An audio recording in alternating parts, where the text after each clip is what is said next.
Voilà. Bien, bonjour et bonne année à tous. Que souhaiter? Sinon que nous continuions à tenir le coup dans cette période difficile et que nous trouvions même la force d'aider ceux qui ont le plus de mal à tenir le coup. En ce qui concerne le forum financier, on ne peut pas se plaindre. L'année commence bien. Notre dernier webinaire 2020 avait déjà récolté un nombre record d'inscrits et de participants. Eh bien, nous entamons 2021 en établissant un nouveau record. On a plus de 700 inscrits. On en est vraiment très heureux. On vous remercie du fond du cœur de nous suivre aussi fidèlement. Le thème d'aujourd'hui, je vous l'avais annoncé la dernière fois, on s'éloigne un petit peu du thème Covid. On sera obligé d'y revenir. Ne vous en faites pas. Le thème d'aujourd'hui, c'est la Chine. La Chine, aujourd'hui, c'est plus du tout l'empire du milieu, fermé hermétiquement au monde extérieur de jadis. C'est un pays qui poursuit une véritable stratégie d'expansion de ses activités et de son influence, particulièrement en direction de l'Afrique et de l'Europe, via le projet Nouvelle Route de la Soie. Ce n'est plus non plus le simple atelier du monde qui copie et qui produit en masse. C'est un géant qui innove à un rythme incroyable, qui veut devenir le leader dans toutes les technologies qui vont dominer le monde via le projet Made in China 2025. Jamais dans l'histoire, un pays ne s'est développé aussi largement et aussi rapidement. Les Chinois ont en plus une vision stratégique à long terme, supportée par un pouvoir autoritaire et stable. Leurs ambitions sont aussi géopolitiques, nous le savons, mais nous nous limiterons aujourd'hui aux aspects économiques et pour nous parler du miracle économique chinois, nous avons invité Bernard Keppen, qui est depuis 11 ans le chief économiste de la banque CBC Banque et Assurance. Au forum financier, comme dans d'autres cercles d'ailleurs, on aime bien Bernard Keppen. Nous l'avons souvent mis à contribution et dans plusieurs cas sur des thèmes sortant des sentiers battus et nécessitant pas mal de recherches, ce qui est le cas ici. Alors, nous sommes machiavéliques parce que quand on approche, on sait qu'il va dire oui. Car son péché mignon, c'est justement d'explorer de nouveaux domaines et de chercher à comprendre leur complexité. Son blog quotidien que je recommande vivement, et vous verrez le lien à la fin de la présentation, ce blog est le reflet de cette curiosité. Ce garçon s'intéresse à énormément de choses, notamment aussi les différentes économies. Un des autres grands atouts de Bernard Keppen, c'est son sens pédagogique. Il a commencé quand même sa carrière professionnelle en tant que professeur de sciences économiques et de compta, n'est-ce pas? Et son discours n'est pas clair, il est limpide et je suis absolument sûr que ce sera encore le cas aujourd'hui. Voilà, à vous de jouer, maestro, je vous donne le rôle de Merci, co-animateur. merci Jean-Luc pour cette super présentation. Tu n'as pas mis un peu la pression, mais beaucoup, mais bon. Il peut le faire. Alors, il peut le faire. Je vais d'abord essayer de présenter ma présentation. Ce sera déjà le premier point. Voilà, est-ce que tu l'offres bien? Voilà, maintenant F5 et Mais, on est bon. oui. Et voilà. Voilà. Bah alors, bonjour à tous. Merci à Jean-Luc pour cette présentation. Merci à tous pour votre présence pour cet exposé. Alors, vaste exposé, effectivement, aujourd'hui. Alors, le plan de mon exposé, je vais d'abord revenir sur les grandes lignes de ce nouveau plan quinquennal qui a été présenté par le président chinois au mois de septembre, qui sera validé au mois de mars. On va quand même parler, même si Jean-Luc n'aimerait pas, ne veut pas, mais on va quand même parler du Covid parce que le Covid a quand même joué un rôle fondamental dans les événements et probablement dans le futur. Je vais m'intéresser à deux grands éléments, le nouveau modèle qu'on appelle la double circulation, d'une part, et d'autre part, les grands axes de développement dont Jean-Luc a déjà d'ailleurs un tout petit peu fait référence, et puis se poser quand même la question de savoir si on a face à nous un colosse au pied d'argile ou quels sont les points faibles de la Chine aujourd'hui, et terminer par mes conclusions. Alors, premier élément, le plan quinquennal, j'ai été chercher la quintessence du texte de ce plan quinquennal. Alors, la première référence, c'est réaliser un développement économique durable et sain. C'est assez bateau, ça n'a rien d'original, mais ça donne un peu le contexte dans lequel veut se développer ou continuer à se développer dans le futur la Chine.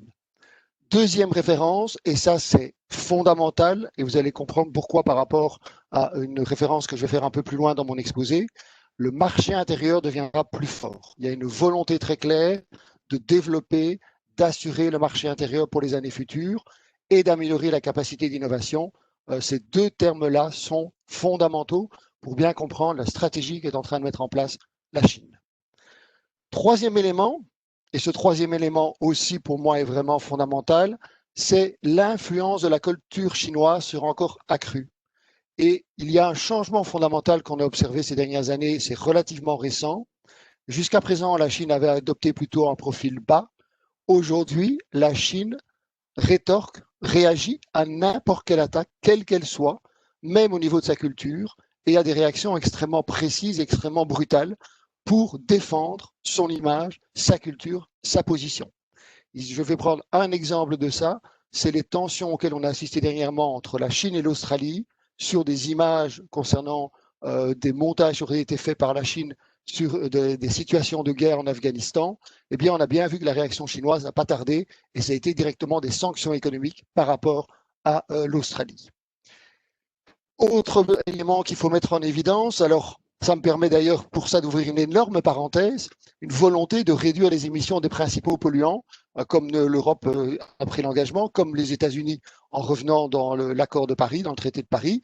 Alors j'ouvre une énorme parenthèse en disant, il est évident que toutes les données économiques que je vais avancer aujourd'hui doivent être prises avec une certaine prudence, parce qu'on sait très bien qu'un certain nombre de ces données émanant de la Chine ne sont pas nécessairement fiables, sont gonflées, sont artificielles, mais ce sont les données avec lesquelles on doit travailler.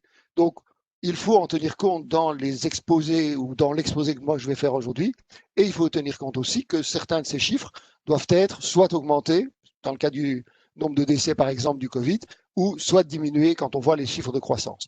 Mais malgré tout, les ordres de grandeur restent d'actualité et sont quand même des bons indicateurs de l'évolution globale de la croissance ou des autres indicateurs économiques.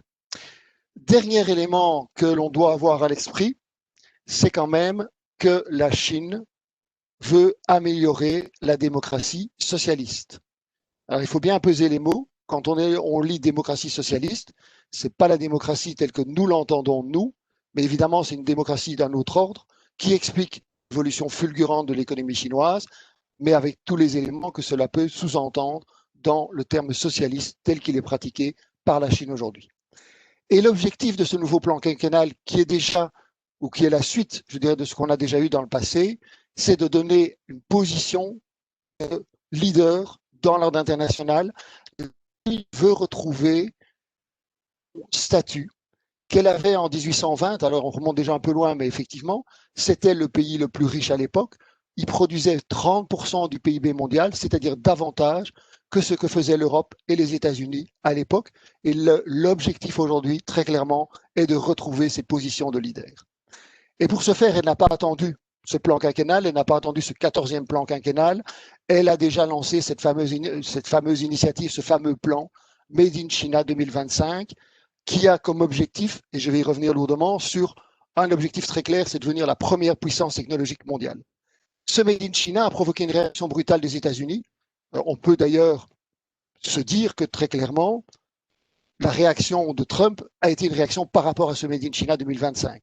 Qu'il avait raison de réagir par rapport à ça, c'est juste la manière évidemment qui n'était peut-être pas nécessairement la bonne, mais que le danger de la volonté chinoise était déjà très clairement affiché, et donc elle ne date pas d'aujourd'hui, elle date déjà depuis maintenant à peu près 2017, le lancement de ce fameux programme Made in China.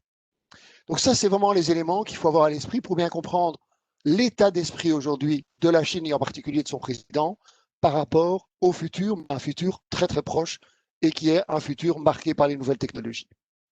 Alors je l'ai dit, revenir sur la crise du Covid. Pourquoi? Eh bien parce que la Chine profite de cette pandémie aujourd'hui. Alors pourquoi est-ce qu'elle en profite? Mais parce qu'elle a géré la crise de façon totalement différente par rapport aux autres pays.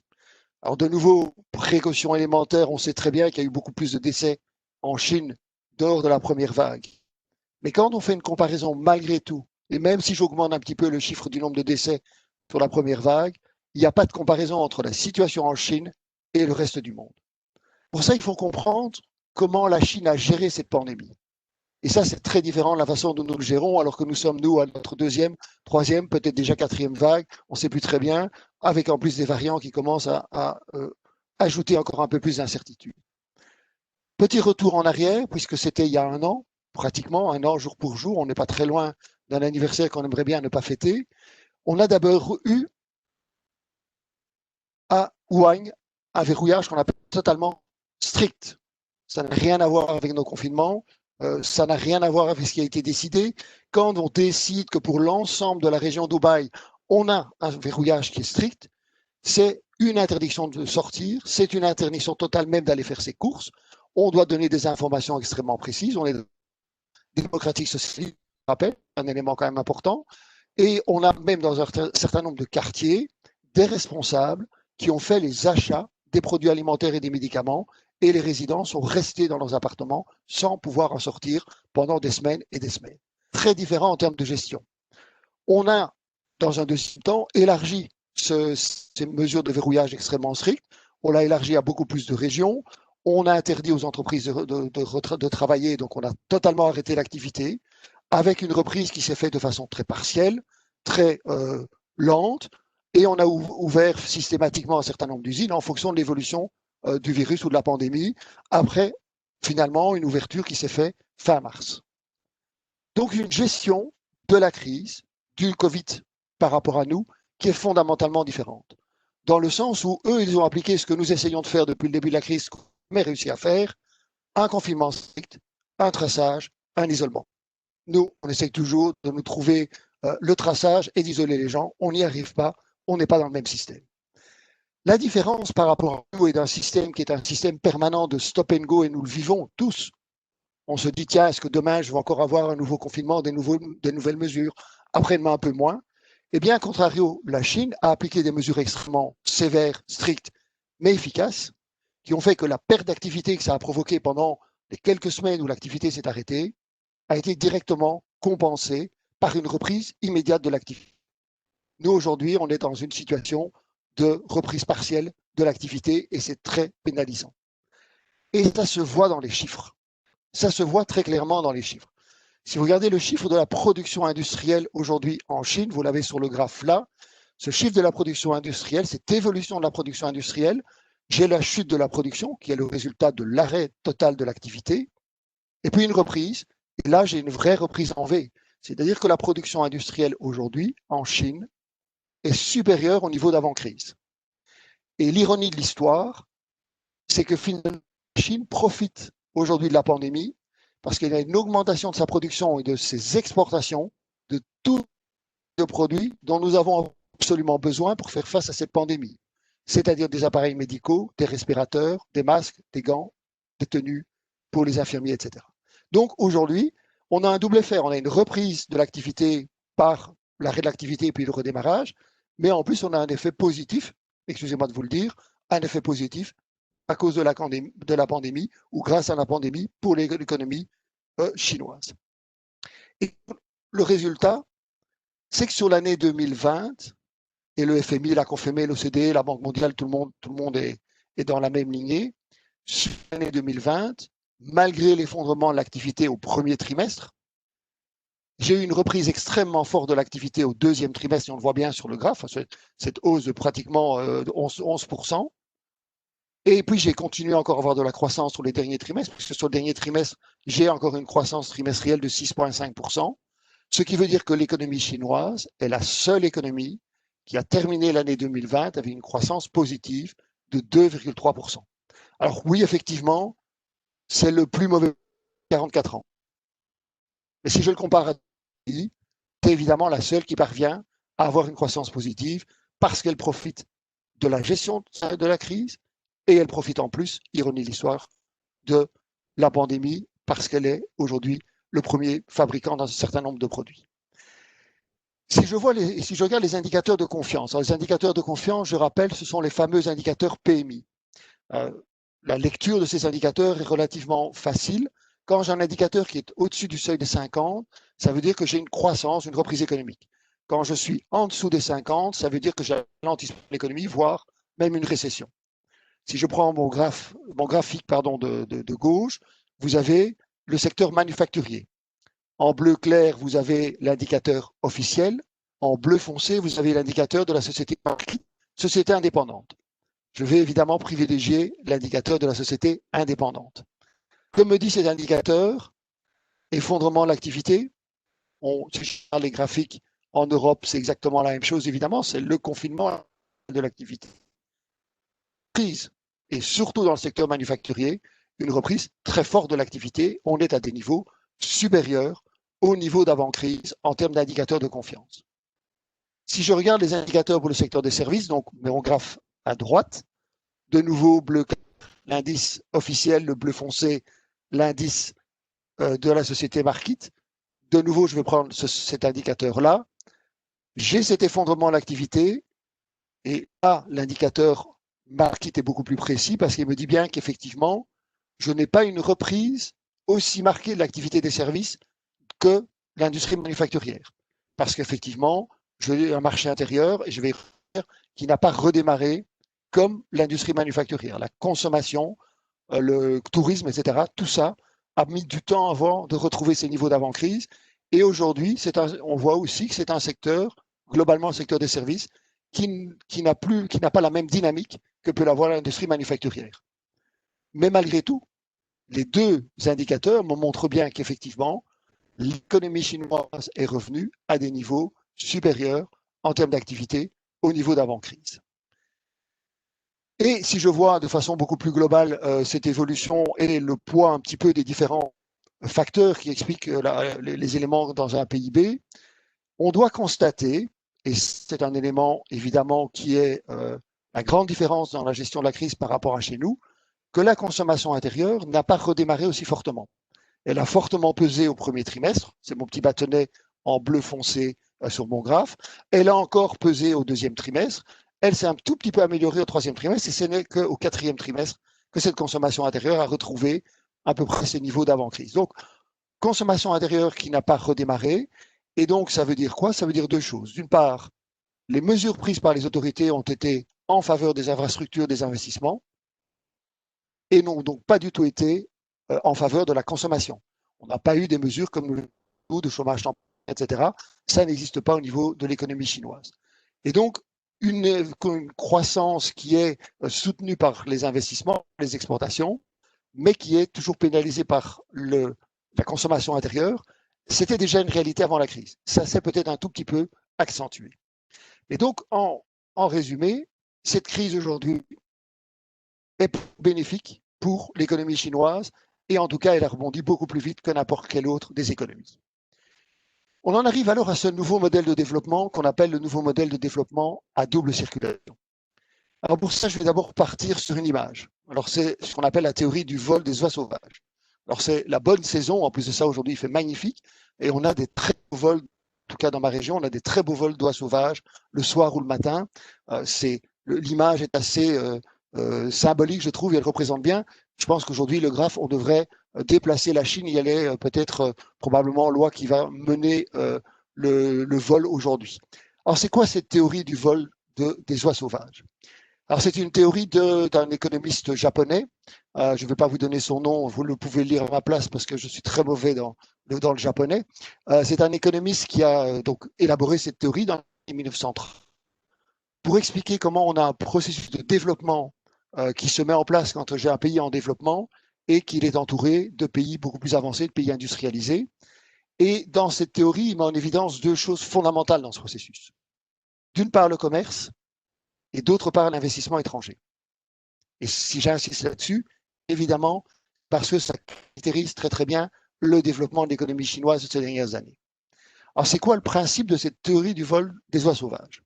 Première étape, le pays développement en question va importer des produits manufacturés des pays industrialisés, il va exporter des matières premières et des produits agricoles. Il n'a pas d'industrie, il n'a rien, il commence simplement sa phase de développement. Deuxième étape, qu'est-ce qui va se passer? Il va commencer lui-même à construire des biens de consommation, des biens basiques, biens simples. Je me souviens d'avoir fait un exposé au début des années 2000 où on parlait des exportations de chaussures qui étaient fabriquées en Chine. Et il va donc commencer à rentrer en concurrence avec des importations de ces produits de biens de consommation. Et donc, il va se créer un marché intérieur aussi.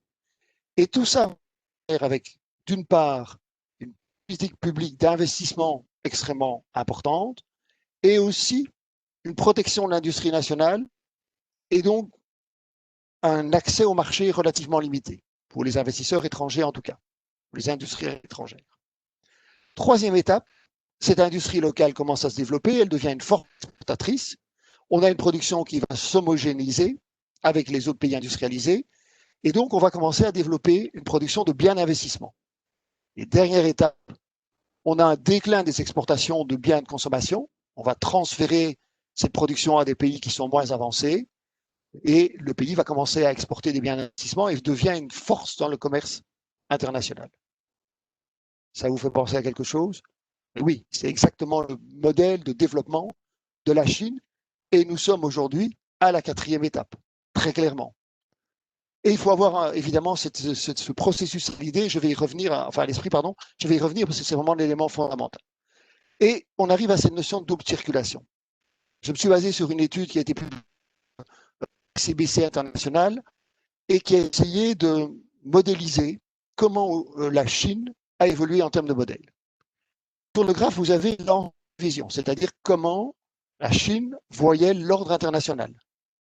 Ordre international qui était centré sur les États-Unis, qui était le centre de la demande mondiale. Comment est-ce qu'elle le voit aujourd'hui? C'est le fameux système de la double circulation. Regardez le schéma, il est fondamentalement différent. Vous avez trois grandes régions, l'Europe, les États-Unis, la Chine. Première circulation entre les trois grandes régions. Et au centre de la région, qui est la région asiatique, vous avez la Chine, c'est la deuxième circulation. C'est la Chine qui devient le point central, le point dominant de toute la zone asiatique. Ça, c'est la nouvelle vision de la Chine. C'est sa nouvelle politique, nouvelle perception. Donc le rôle des États-Unis est fortement amoindri et l'Europe, elle est positionnée telle qu'elle était, c'est-à-dire dans une position plutôt de faiblesse. J'y reviendrai peut-être dans mes conclusions. C'est un champ fondamental d'approche et cela détermine clairement toute la politique de la Chine aujourd'hui. Et je vais revenir sur cet élément-là parce que c'est fondamental. Et la preuve, c'est qu'au mois de novembre, la Chine a signé un accord qu'on a appelé le fameux Regional Comprehensive Economic Partner. Elle a signé cet accord avec 15 pays d'Asie-Pacifique.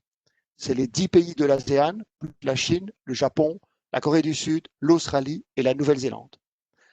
Cet accord remplace l'accord de l'ASEAN que Trump a quitté en 2017, qui a permis à la Chine de s'engouffrer dans cette région en disant maintenant, moi, je vais être le leader, je vais prendre la main par rapport à cet accord et je vais imposer mes normes.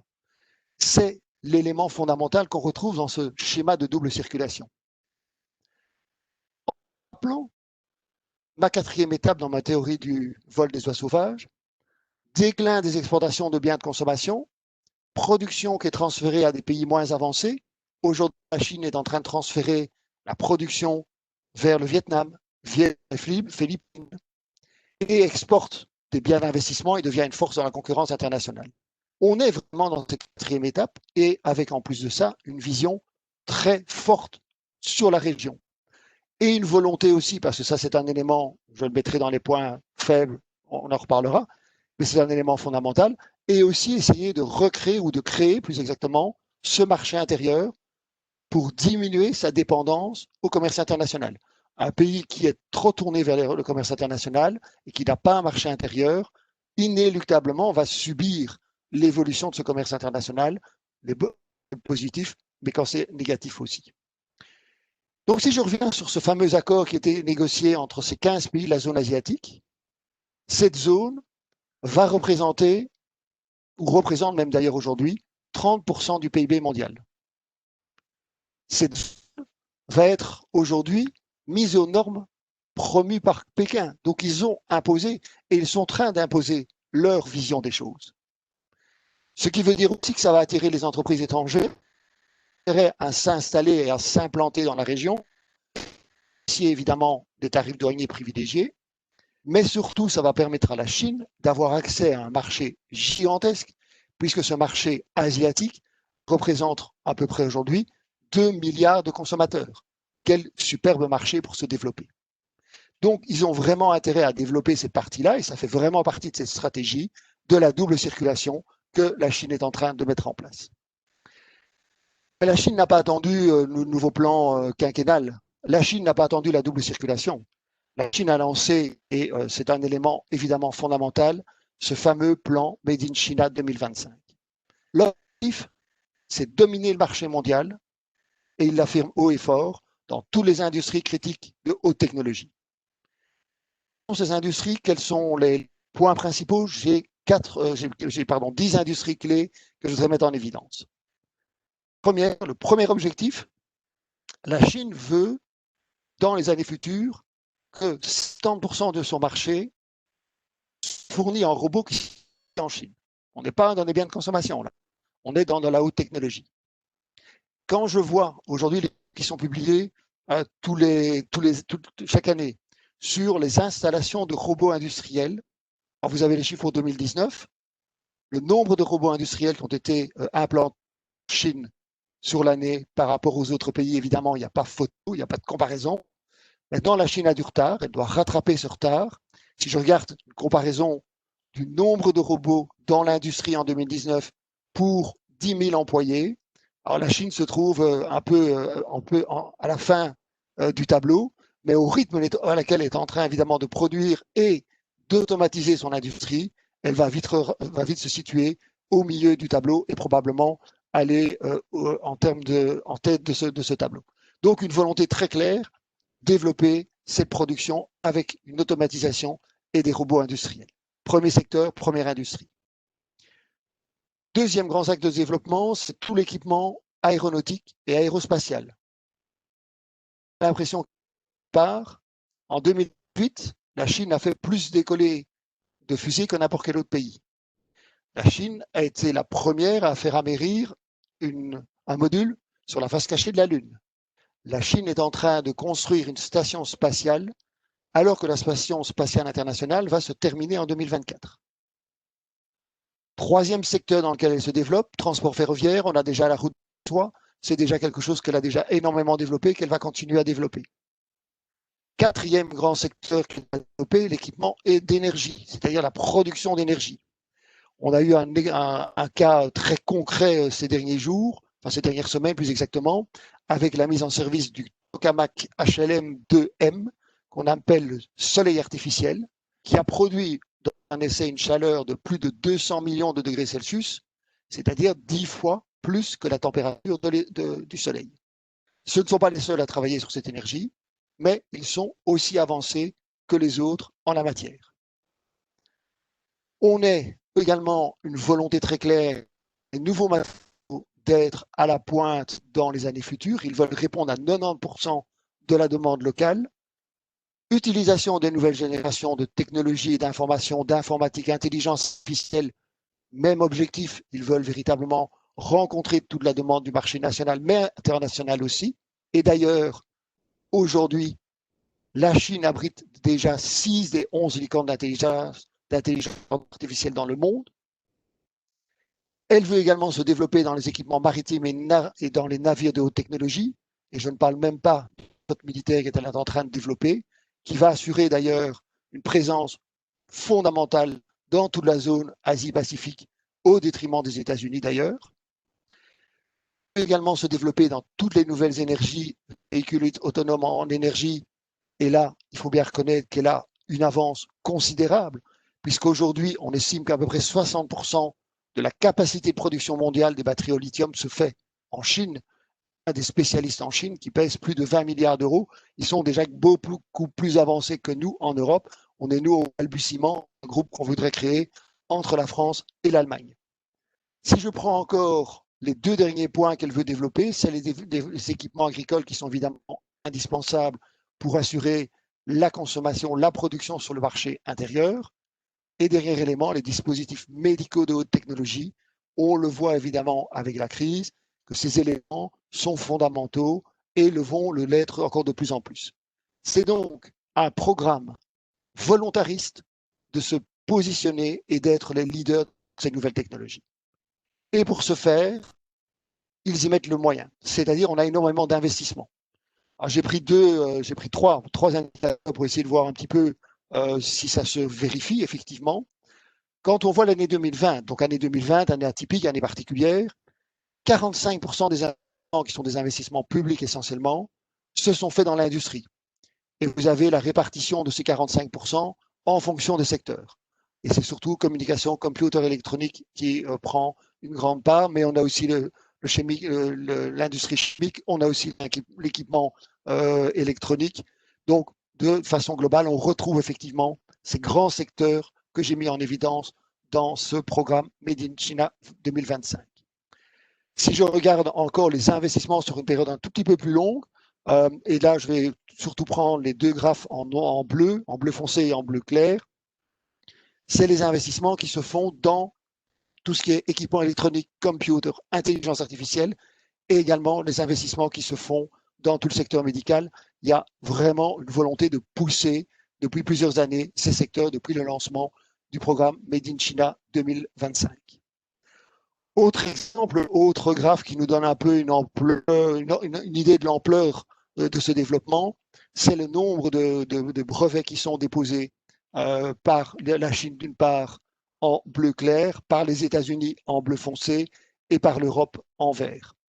Alors, on va nuancer de nouveau parce qu'il y a un certain nombre de brevets qui sont déposés qui n'ont pas beaucoup de valeur, où la valeur est relativement réduite, mais malgré tout, il y a une dynamique aujourd'hui qu'on n'avait évidemment pas dans le passé, qui s'est accélérée ces dernières années et qui s'est accélérée avec la mise en place de ce programme Made in China 2025. Alors, est-ce que tout est rose? Est-ce que la vie est belle? Est-ce que la Chine n'a pas de soucis à se faire? Alors, quand j'ai préparé l'exposé, je ne savais pas qu'il y allait avoir ce drame dans la mine en Chine parce qu'effectivement, il y a toute l'utilisation encore du charbon et autres. Alors, ce n'est pas une mine de charbon ici en l'occurrence, mais c'est un des points faibles. Et évidemment, il faut encore les croire quand ils nous disent qu'ils vont améliorer le climat. J'y reviendrai tout à la fin. Quelles sont un peu les faiblesses de la Chine aujourd'hui? Alors, j'en ai pointé trois grandes faiblesses.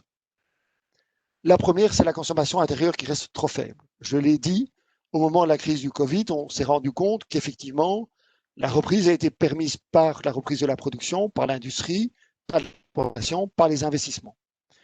Mais globalement, la Chine a un énorme problème en termes de consommation intérieure. Pourquoi? Parce que je n'ai pas beaucoup de sécurité sociale et en plus de ça, j'ai d'énormes inégalités. Le Chinois en ville ou le Chinois à la campagne, ce n'est pas du tout le même niveau de vie, ce n'est pas du tout la même possibilité de pouvoir se développer.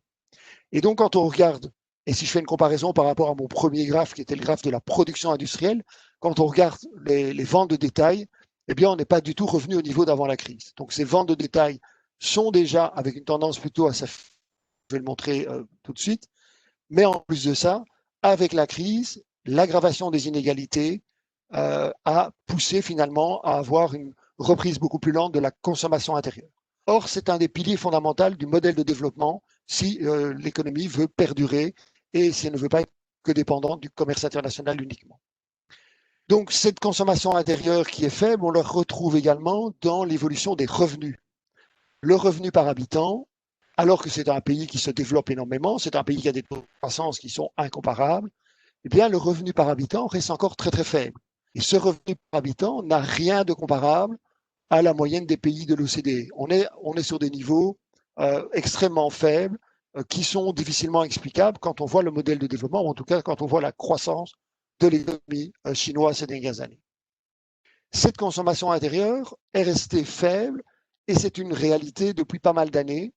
De nouveau, je le reprécise, quand la Chine nous dit qu'il faisait des croissances de 12,5% en 2007, on sait bien que ce n'était pas du 12,5%, mais la tendance était là, c'était une forte croissance qui s'est, avec le temps, qui s'est plutôt ralentie. On a une diminution de cette croissance et finalement, la part de la consommation intérieure, on a l'impression qu'elle a augmenté, mais elle n'a pas augmenté, elle est restée plus ou moins constante, elle ne s'est même pas accélérée. Donc, elle n'a pas joué ce rôle de deuxième pilier en termes d'évolution de croissance. Et le deuxième élément, quelque part, qui est quand même un peu lié à ça, c'est que la croissance aujourd'hui de l'économie chinoise se fait à la dette. Et c'est là où ça pose évidemment beaucoup de questions. Pourquoi? Parce que la plupart des investissements sont faits soit par des entreprises publiques, soit par des gouvernements locaux. Et ce développement auquel on a assisté ces dernières années s'est accéléré et le poids des entreprises publiques et des gouvernements locaux est devenu totalement ingérable sur le long terme et surtout qu'il devient problématique dans la façon dont c'est géré et avec un risque d'avoir des bulles spéculatives importantes dans la création de cet endettement. Si on voit un petit peu les graphes tels qu'on les a aujourd'hui, quand on voit l'endettement des des gouvernements locaux, on a une augmentation conséquente ces dernières années. Et si je prends l'évolution de la croissance de la dette des entreprises, on voit très clairement qu'il y a un risque d'avoir une explosion de cette dette et donc un ralentissement brutal à cause d'un certain nombre de faillites. Et j'ai pris deux exemples récents qui montrent bien que ce n'est pas parce que ce sont des entreprises gouvernementales ou des entreprises publiques ou que ce soit des régions qu'on n'est pas face à un vrai danger de défaillance de ces entreprises.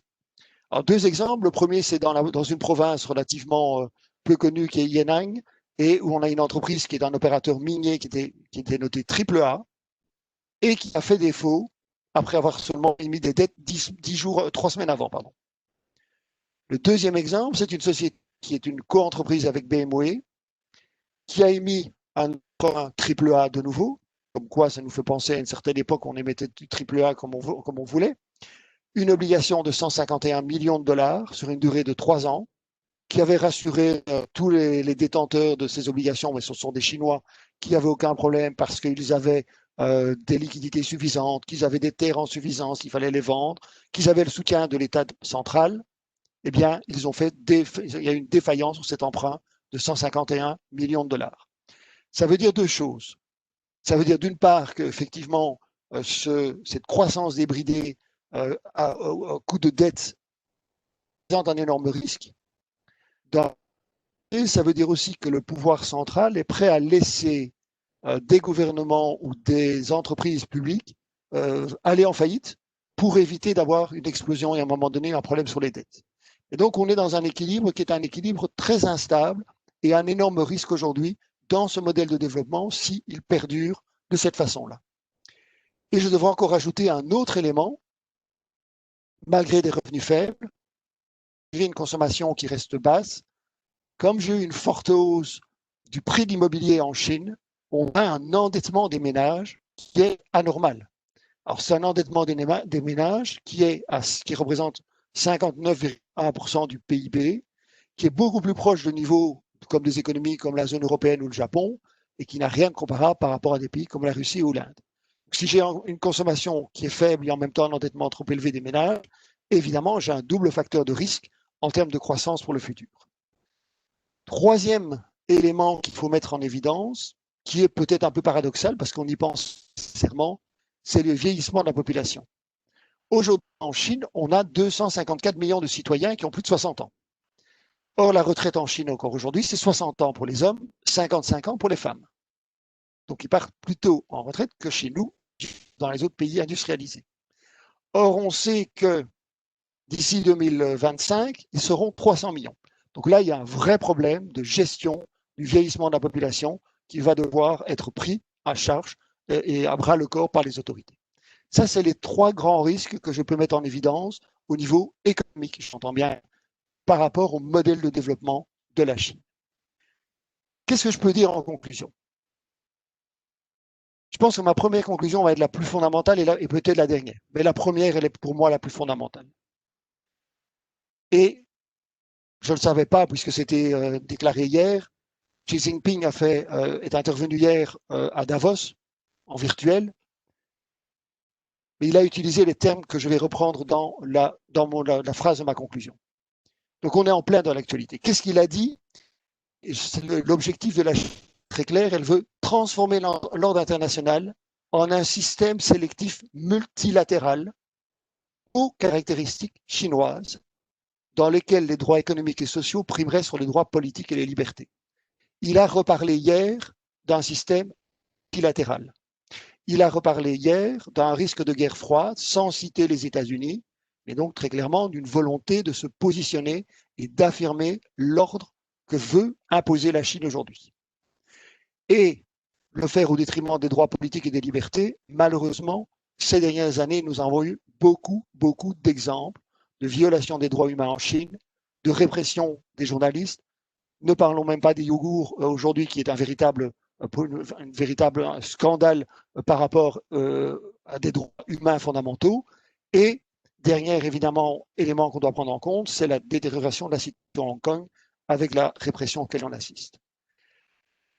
Et si on ne comprend pas que le modèle aujourd'hui de la Chine en dehors de tout le modèle économique expliqué, c'est ce qu'on ne comprend pas que le modèle ou l'objectif de la Chine est celui-là, on n'a rien compris, je dirais, de la volonté de la Chine pour le futur. Ça, c'est ma première réflexion dans ma conclusion. Deuxième réflexion, grâce à la pandémie, grâce au Covid, la Chine pourrait très clairement, probablement, dépasser les États-Unis en 2028, pardon, c'est-à-dire 5 ans plus tôt que prévu. Alors, si je regarde un petit peu les prévisions que nous faisons en termes de croissance pour les prochaines années, alors je sais qu'aujourd'hui, faire des prévisions, déjà dans le passé, c'était compliqué, mais aujourd'hui, si on a une deuxième, troisième vague encore aux États-Unis, ça va probablement bouleverser la donne, mais sur base de ce que nous avions estimé en début d'année, en 2021, nous voyons une croissance de 8,5% en Chine, 4,4% aux États-Unis. En 2022, nous voyons une croissance de 5,2% pour la Chine, 2,5% pour les États-Unis. Et en 2023, 5% de croissance pour la Chine, États-Unis. Donc les États-Unis vont avoir un effet de rattrapage en 2021, mais puis on va avoir une croissance qui va plutôt ralentir, alors que la Chine va garder des rythmes de croissance soutenus. Mais très clairement, elle profite en 2021 de la pandémie pour accélérer encore sa croissance. Troisième réflexion, troisième élément dans ma conclusion, par rapport aux autres pays et par rapport à la crise, la Chine a finalement peu agi sur les taux d'intérêt. Alors, vous avez un graphe qui est relativement touffu, mais on va prendre juste le taux en bleu foncé, qui est un peu le taux de référence, ce qu'on appelle le prime loan rate en Chine. C'est un peu le taux de référence global, c'est le taux à 1 an. Eh bien, ce taux sur la période de 2020 a baissé de 0,30. Je suis à 3,80% aujourd'hui. Si je dois faire une comparaison par rapport aux taux en zone euro qui sont à 0, aux taux aux États-Unis qui ont fortement baissé aussi pendant l'année 2020 qui sont à 0,10, la Chine encore, les autorités monétaires ont encore de la marge de manœuvre pour baisser leurs taux. C'est clair que d'un autre côté, ils ont injecté beaucoup de liquidités, comme les autres banques centrales, et que donc cette injection de liquidités est aussi un des facteurs pour lesquels on a quelque chose qui peut être un facteur de risque et d'instabilité, mais en termes monétaires, elle a encore de la latitude à ce niveau-là. Toujours dans mes conclusions et éléments importants, on ne doit pas oublier, vous l'avez bien vu, que le Made in China 2025 est vraiment l'objectif et la volonté très claire de la Chine de s'imposer dans ce domaine clé. Et ils font tout pour y arriver. Mais à côté de ça, la Chine est déjà en train de nous donner des idées, des réflexions, des éléments qui vont influencer le monde dans lequel nous évoluons par toute une série d'applications. Alors, on ne parle pas de production de machines, on parle plutôt sur des applications. J'ai pris quelques exemples qui sont assez parlants, me semble-t-il. Alors, le premier que probablement la génération qui écoute les forums financiers connaît un peu moins, mais dont les enfants connaissent très très bien, c'est TikTok qui a inspiré Snapchat et Instagram. C'est pas l'inverse. C'est pas Snapchat qui a été l'inspiration pour la Chine. C'est la Chine qui a donné l'inspiration à Snapchat et Instagram, qui est quand même une première. Deuxième exemple, en Chine, on pratique énormément ce qu'on appelle le shopping en ligne. Alors, quand c'est du shopping en ligne, je vous ai simplement mis, alors ce sont des plateformes que nous ne connaissons pas, qui est Weibo par exemple. Rien que pour l'année 2019, ils ont généré 61 milliards de dollars de chiffre d'affaires et ces chiffres ont encore triplé en 2020. C'est probablement des systèmes que nous allons voir dans les années futures développés dans des autres pays en dehors de la Chine. Je rappelle, avec le nouvel accord de la zone régionale, cette double circulation, c'est 2 milliards de consommateurs prêts à acheter ces produits-là. Troisième exemple, c'est aujourd'hui ce qu'on appelle le fameux modèle de la super application avec Tencent. On en parle beaucoup aujourd'hui avec les introductions en bourse et ou avec lequel les Chinois ont plus de 4 millions de mini-programmes. Nous sommes encore avec une application à droite et à gauche. Eux, ils ont tous sur une seule application. Et dernier exemple, le secteur du luxe. Alors, le secteur du luxe, on sait qu'il s'en est très bien sorti aussi globalement, mais parce qu'il a pris le train des ventes par Internet. Alors, c'est un exemple, c'est une plateforme qui a été développée par Alibaba. Un exemple, c'est un exemple qui m'a été donné par un collègue qui m'a marqué. En 1 heure sur ce site, une marque comme Montblanc a réalisé son chiffre d'affaires hors ligne de 3 mois. Donc, ça montre bien qu'effectivement, il y a toute une série de tendances qui sont en train de se développer sur le marché chinois, sur le marché asiatique aujourd'hui, qui vont et qui donne déjà des tendances sur ce que nous allons nous connaître dans le futur. Ils sont déjà beaucoup plus loin pour un certain nombre de domaines que nous, sans que ce soit des domaines interpellants, parce que j'aurais pu évidemment rajouter l'utilisation de l'intelligence artificielle pour tout ce qui est de pouvoir faire un marquage du visage. Donc, il y a les bons côtés et il y a les mauvais côtés, mais tout est en train de se développer extrêmement vite au niveau de la Chine. Et je voudrais terminer par le dernier élément. J'ai dit mon premier propos dans mes conclusions était vraiment fondamental. Le deuxième, j'ai repris, et je vais la lire avec vous, et je terminerai là-dessus. J'ai repris les propos de Joseph Borrell Fontelles, qui est le vice-président de la Commission européenne et le haut représentant de l'Union européenne. Qu'est-ce qu'il nous dit? Alors qu'en Europe, des échecs qui se terminent par une victoire totale, échec et mat. En Chine, on préfère le jeu de Go, dont le but est d'occuper les espaces vides sur le plateau pour entourer les pions adversaires et saper sa capacité à répondre.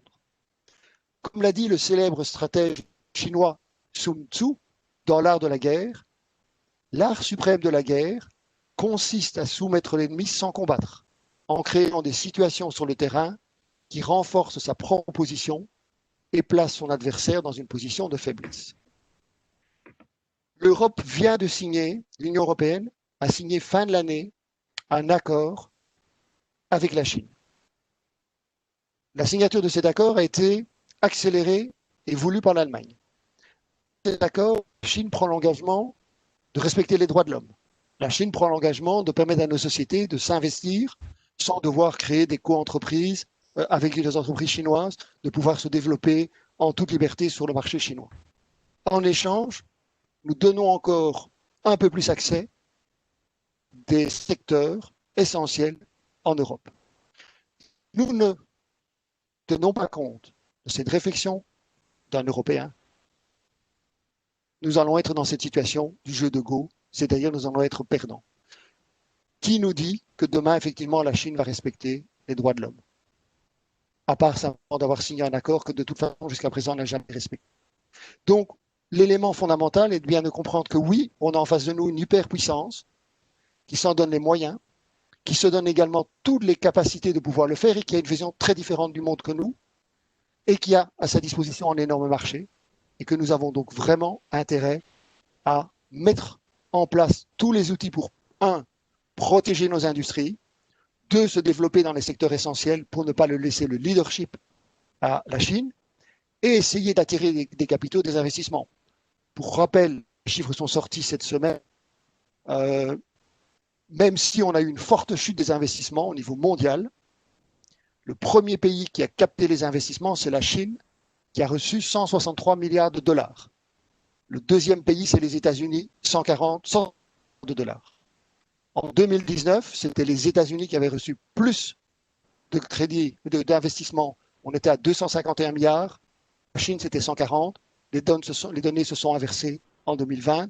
C'est peut-être un signe. On doit absolument considérer la Chine pour ce qu'elle est aujourd'hui et donc arrêter de faire preuve de naïveté en Europe. C'est aussi le message que je voulais faire passer.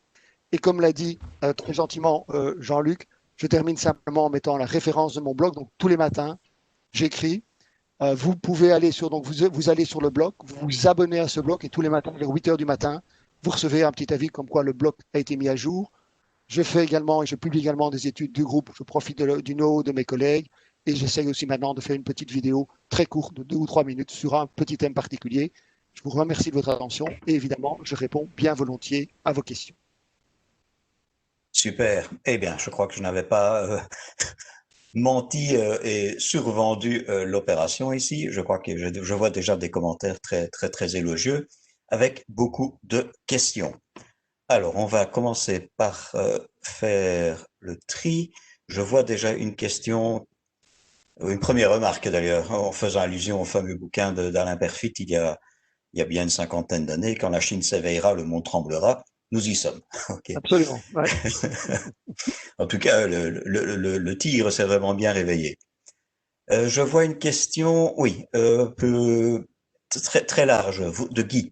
Vous enfoncez le clou un peu plus, mais je ne vois pas d'alternative à la soumission ou à la guerre, qu'on perdrait sans doute. Est-ce la fin de l'Occident libéral? Alors non, justement, moi je pense qu'aujourd'hui, on a la possibilité de pouvoir mener une guerre, entre guillemets, économique, si on veut affirmer très clairement nos positions et nos valeurs. Alors, il y a deux grands axes aujourd'hui. C'est qu'aujourd'hui, je peux produire en Europe dans les mêmes conditions que la Chine.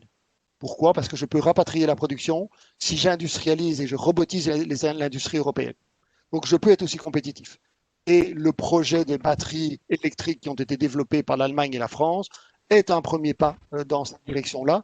Mais évidemment, il faut aller beaucoup plus loin. Le deuxième élément, il faut probablement revoir nos relations avec les États-Unis, mais ne pas attendre des États-Unis qui soient notre pare-feu, si je peux m'exprimer ainsi, mais qui soient un partenaire qui nous permet de faire face à la pression chinoise. Donc je ne suis pas je ne suis pas pessimiste en tant que tel si on s'en donne les moyens, si l'Europe s'en donne les moyens. L'Europe a prouvé une chose quand même, me semble-t-il, assez essentielle, c'est que par rapport à un adversaire, et je parle du Brexit, on ne s'est parlé que d'une seule voix. On sait mettre en place finalement une position européenne crédible. Eh bien, aujourd'hui, par rapport à la Chine, on doit avoir cette même position. D'accord. Une question dont, en partie, qui rejoint une qui avait été posée à l'avance et qui est de Philippe, peut-on envisager d'investir en bourse sur la Chine et peut-on se fier aux informations fournies au niveau des informations financières en provenance de Chine? Il y avait une question posée auparavant sur la fiabilité des informations économiques au sens large. Donc là, j'ai répondu en début de mon exposé en disant attention aux chiffres et aux données, ça c'est évident. Pour un investisseur particulier qui veut s'investir en Chine, si c'est bien de cela qu'il s'agit, si un investisseur particulier veut investir en Chine, il doit le faire via des fonds ou des SICAV qui existent, qui sont spécialisés en la matière. Parce que ça ne sert à rien d'aller essayer de trouver des informations sur les entreprises chinoises. Il n'aura pas les informations, il ne sera pas suffisamment au parfum de la réalité économique et de la réalité des chiffres. Par contre, il y a des fonds spécialisés sur l'Asie et en particulier sur la Chine, où vous avez des correspondants qui sont sur place et qui ont donc la fiabilité suffisante. Il y a des grandes maisons américaines qui ont des fonds et on a de façon globale, même en Europe, on a des fonds qui sont très bien positionnés sur l'Asie. Mais donc là, de grâce, ne jamais aller sur des valeurs individuelles en bourse chinoise, ça c'est prendre évidemment énormément de risques. Peut-être rajouter aussi un élément, il y a un autre marché qui est en train de se développer, c'est le marché des obligations de l'État chinois, qui est un marché qui est un énorme potentiel et qui vient d'intégrer les indices mondiaux, et donc qui est aujourd'hui un marché qui va être un peu plus régulé, donc moins de risques évidemment de manipulation des cours. On est sur un marché international qui est émis en euros, qui est émis en dollars, qui est émis en yuan aussi. Donc une diversification qui peut être intéressante, puisqu'on a des taux d'intérêt un peu plus intéressants. Et là, on n'est pas sur des émetteurs d'entreprises d'État ni de région. On est sur un émetteur qui est l'État chinois en tant que tel. D'accord. Je vois Stéphane qui nous dit, oui, la Chine semble vouloir augmenter ses taux d'intérêt cette année-ci et également vouloir arrêter la hausse des prix de l'immobilier en recentrant l'utilité d'acheter de l'immobilier pour le fait d'y vivre et pas pour spéculer. Et il demande, est-ce qu'il pourrait y avoir un impact négatif sur le taux de croissance en 2021? C'est une excellente question parce qu'effectivement, on l'a vu, tout le modèle de croissance de la Chine de ces dernières années, c'est fait par la dette, par l'endettement et par les crédits, c'est-à-dire par l'injection de liquidité par les banques centrales et les autorités monétaires. Et donc on a le risque d'une bulle, on a le risque d'avoir évidemment, à un moment donné, une explosion de cette bulle. De là à ce qu'il y ait une remontée de taux en Chine en 2021, je ne crois pas. On aurait plutôt une stabilité des taux, mais elle va probablement gérer un peu plus les apports de liquidité au niveau du système international, au niveau du système financier, pardon. Et donc, ça veut dire quoi? Essayer de réduire ce risque d'endettement et essayer de diminuer la pression dans le secteur immobilier. Et c'est vrai que c'est toute la difficulté qu'elle va avoir entre jouer sur réduire ce risque d'éclatement des bulles immobilières, mais de peser peut-être sur la croissance. Et donc, l'équilibre va être difficile à trouver. Et c'est pour ça qu'on est plutôt sur un scénario où les taux en Chine vont rester inchangés. Et elle va plutôt jouer sur ce qu'on appelle les réserves des banques. Elle peut augmenter ou diminuer ses réserves pour augmenter ou diminuer les liquidités en présence. Ce serait plutôt vers ça qu'elle irait cette année-ci. D'accord. Je vois une question aussi intéressante, si on peut y répondre rapidement. Le plus grand bailleur de fonds des États-Unis, c'est la Chine. N'est-ce pas là aussi sa fragilité? Je dirais vice-versa. Oui, exactement. On est aujourd'hui dans un rapport, évidemment, qui est un rapport je te tiens, tu me tiens par la barbichette. Parce que si, évidemment, la Chine dit demain, moi, je lâche les États-Unis, c'est-à-dire je lâche la dette américaine, je revends la dette américaine, elle va provoquer quoi? Elle va provoquer deux choses. d'une part, une baisse du dollar, donc elle va acter une perte de change. D'autre part, une remontée des taux d'intérêt, donc la valorisation de son portefeuille en obligations en dollars américains va être dévalorisée, donc va être deux fois perdante. Donc elle n'a pas intérêt à provoquer ou à diminuer cette détention de la dette, mais n'empêche que ces dernières années, elle est en train de tout doucement réduire cette détention de dette. Et une des façons où on va terme en sortir, c'est le lancement d'une monnaie numérique. Le lancement de la monnaie numérique, qui est un des grands projets de la Chine aujourd'hui, où elle sera avant nous, clairement, lui permettra peut-être, effectivement, à un moment donné, de se détacher du dollar et donc de continuer à réduire son engagement par rapport à la dette américaine. Et là, à ce moment-là, les États-Unis risquent d'avoir un gros problème, d'une part par rapport au dollar, qui perdrait sa position de valeur de référence, et d'autre part par rapport à la gestion de sa dette. D'accord. Je vois deux personnes, Gaël et Bart, qui posent des questions concernant l'attitude de l'Europe et on fait allusion notamment au Comprehensive Agreement on Investment. Est-ce que c'est vraiment une façon, une bonne accord, une bonne décision d'aller vers quelque chose qui pourrait se transformer par du libre-échange avec un partenaire qui ne respecte pas les droits humains, ne respecte pas le droit du travail comme nous le connaissons et qui continue à vraiment aussi protéger son marché. Donc, on ouvre quand même une porte ou on garde la porte ouverte aux investissements chinois chez nous, alors que chez eux, ça reste toujours très, très, très, très compliqué. Oui, c'est pour ça que j'ai vraiment insisté à la fin de mon exposé. Je suis très dubitatif par rapport à cet accord, très même interpellé, je dirais pas. On dit que c'est parce que Angela Merkel a fait une pression pour avoir cet accord et terminé en beauté son mandat, parce que c'était la fin de la présidence allemande au niveau de la Commission européenne, de l'Union européenne. Mais je ne suis pas sûr que ce soit effectivement le meilleur des accords. Maintenant, il faut savoir quand même que cet accord doit encore être approuvé par le Parlement européen, doit encore être renégocié au niveau des États, et la France a déjà mis quelques limites à cet accord, et donc on pourrait avoir une remise en cause de cet accord. Mais dans l'état actuel, pour moi, ce n'est pas un bon accord. D'accord. Et dans le droit fil, on demande un exemple précis. Qu'est-ce que vous pensez de l'investissement du centre chinois qui va être installé à Louvain-la-Neuve, le CBTC? Est-ce que il faut s'en méfier? Est-ce que c'est pas de nouveau une façon de se faire bouffer à moyen terme? Alors, il faut être très prudent par rapport aux investissements chinois en Europe, et il ne faut pas peur aujourd'hui en Europe de protéger nos industries de pointe. L'Allemagne le fait aujourd'hui, on ne l'a pas fait jusqu'à présent, mais il faut avoir, un peu comme les Français l'ont fait dans un secteur où on ne l'attendait pas du tout, par rapport à Carrefour, qui était devenu une entreprise essentielle, eh bien, on doit avoir aujourd'hui une attitude très claire en Europe en disant toute une série de secteurs et d'entreprises, quelle que soit d'ailleurs la taille de ces entreprises, doivent être protégés, et en cas d'investisseurs chinois, on doit avoir une intervention de l'État qui bloque cet investissement. Donc on doit être attentif à tout investissement qui, ou qui aurait lieu de la part de la Chine en Europe. Et je vois Lionel qui nous demande, qui fait allusion à un précédent webinaire de Philippe Ledan, dont on parlait avant de commencer. Et Philippe Ledan avait déclaré que l'expansionnisme chinois pourrait être bridé par les taxes carbone, notamment sur le transport. Mais je pourrais dire que les nouvelles routes de la soie vont tout à fait dans le sens d'une réduction. Et c'est pour ça qu'ils ont aussi une volonté très claire de développer toutes les nouvelles technologies en termes d'énergie renouvelable et autres. Donc là, très clairement, il y a une volonté de la part de la Chine d'être à la pointe dans ces nouvelles technologies. Si demain nous imposons une taxe carbone en Europe, ce qui n'est pas pour demain d'ailleurs, n'oublions pas non plus, double circulation, le premier marché, c'est le marché asiatique. L'Europe ne deviendra qu'un deuxième marché dans le futur. Je vois Paul qui nous demande, est-ce l'État chinois qui finance la dette croissante des entreprises chinoises? Alors c'est en partie l'État chinois, ce sont les autorités monétaires, c'est les investisseurs, mais c'est surtout les Chinois qui achètent de la dette et qui achètent aujourd'hui cette dette qui est émise par les entreprises chinoises. C'est l'avantage peut-être aujourd'hui du système, si je fais une comparaison par rapport au système du subprime, c'est que la dette chinoise, elle est en Chine.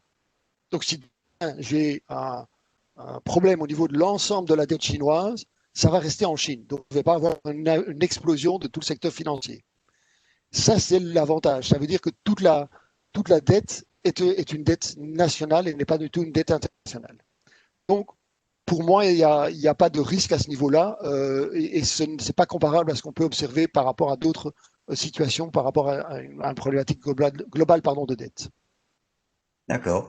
Eh bien, il est 14 heures, il est temps de conclure. Encore un bravo spécifique pour un respect extraordinaire du timing qui a permis de traiter un grand nombre de questions. Je rappelle que si vous n'avez pas demandé votre inscription de recevoir une attestation, vous pouvez encore le faire en ce moment. Et peut-être, oui, pour obtenir les slides, vous avez cette possibilité-là également. Vous nous envoyez un petit email. Alors, la prochaine activité, c'est la présentation du rapport de la Banque nationale de Belgique. Ce ne sera pas une activité du forum. Ici, c'est un webinaire organisé directement par la Banque nationale. Ça aura lieu le 12 février en français. Et notre prochaine activité du forum financier est bien de nouveau un, un des domaines dans lequel la Chine veut jouer un grand rôle, c'est la 5G. C'est le débat qu'on va introduire au mois de mars, pardon, avec Madame Emmanuelle Duquesne d'Agoria, qui va nous traiter. La 5G, c'est un atout pour la société et les entreprises. Le mois suivant, à la mi-mars, donc le 16, nous aurons Catherine Danz de Belfius sur l'impact de l'administration Biden sur l'économie et les marchés. Et nous clôturerons le premier trimestre avec Étienne de Calataille qui nous parlait de la détérioration des finances publiques. Quel est le juste milieu? Être catastrophiste? Non, mais il ne faut pas être insouciant non plus. Voilà, je vous remercie tous pour votre présence. Bernard, un immense merci pour tout le travail accompli. C'était vraiment génial. Vous pouvez Merci encore à toi, Jean-Luc. revoir cette conférence sur la chaîne YouTube du Forum. Un grand merci. Au revoir à tous. Au revoir, Jean-Luc. Au Merci. revoir.